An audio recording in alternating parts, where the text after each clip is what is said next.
तो दोस्तों हरियाणवी सॉन्ग के लिए यानी दूसरा हरियाणवी सॉन्ग के लिए खेसारी लाल यादव जल्द निकलने वाले हैं। इसकी पूरी जानकारी विवेक सिंह ने अपने फेसबुक से दिए हैं। तो आइए उस वीडियो को देखते हैं।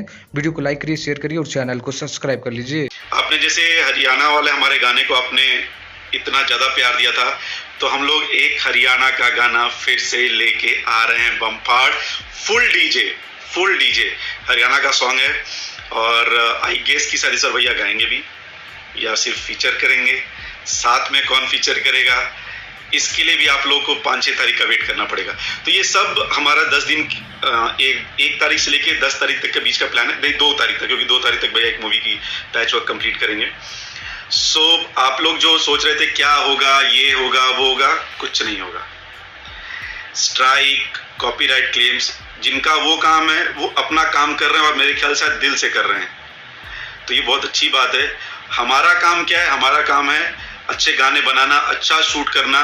कल बड़ा किया था तो उससे बड़ा करना, तो हम वो काम कर रहे हैं।